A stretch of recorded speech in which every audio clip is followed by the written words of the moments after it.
It's very important to find a mentor at your job. Hopefully, it will come naturally for you, but other times it might not. I say usually the best place is, if you kind of fall into the office culture. So if a lot of people bring their lunch to work, go to the lunchroom, have lunch. That way you'll find people that have a common interest and things with you, and that way it comes naturally and you don't actually have to seek out a mentor.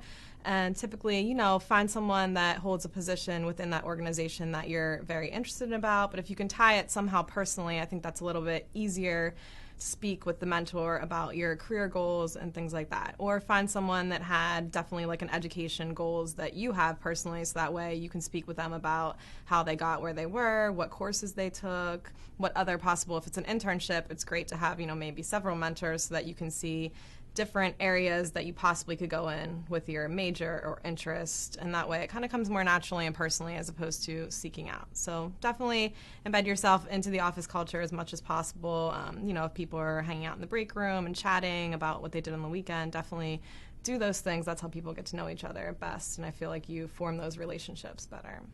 One of the things you want to remember is that you're not just going to have one mentor. There's not just going to be one person. You're actually going to get that mentoring experience and that interaction from a whole bunch of people. So you want to make sure that you actually have multiple mentors. Some will be mentors in your personal career. Some will be mentors in perhaps managing your disability in the workplace. And others will be peers that are actually in the same place you are that will be able to give you those day-to-day tips that seem like they only are important to you. Everywhere we go, we hear about how important social networking sites are. Oh my gosh, that lets you connect to this person and that person. And a lot of people are just racking up their connections without thinking about how to use it. And one of the things someone told me, it's not the number of people you have, it's how close a connection you have with them. And the example they gave was actually in real life networking. And this is somebody who was an introvert, and they said, I have a tough time going around the room to everybody and saying, hi, how you doing, and exchanging cards. And what they figured out to do was, I'm going to find the biggest extrovert in the room, and I'm going to talk to them. I'm going to give them my card and tell them something about me that's just a little bit outrageous. And then you know what they'll do? They'll go ahead and spread my name around to everyone else. And that will make it so much easier because I'll have connected with that one person. Or I'll talk to this one person who we are on the same project, we're interested in the same things, and that's a stronger connection, and then that can lead to other things. I think you should do as many of those as possible during the job search process, whether you're at your internship, while you're still in school. I think that's really key.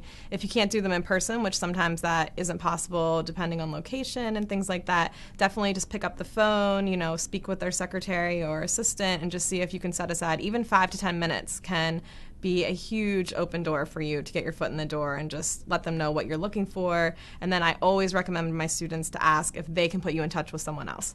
So there you have kind of 2 steps as you're just meeting someone else. So I think the personal connections you make, attend events within your interest area, I think is a big one. There's a lot of networking groups and things like that geared towards, young professionals.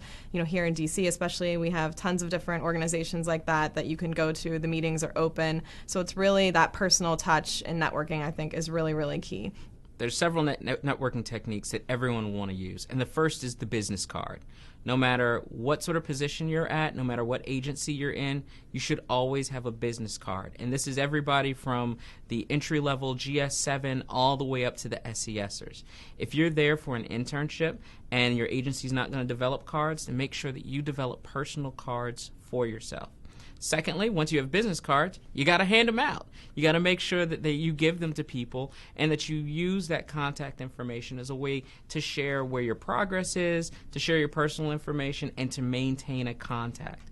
Now, the third part about it is once you trade business cards with potential contacts, follow up. Make sure you write a little note on the back of the card you receive from them. Shoot them an email maybe once every 2 weeks just to say how you're doing, or say, I really enjoyed what we talked about. Can you either send me more information or can we further our discussion? Those main things, having the information, trading the information, and following up, are sort of the 3 main keys to networking in any city.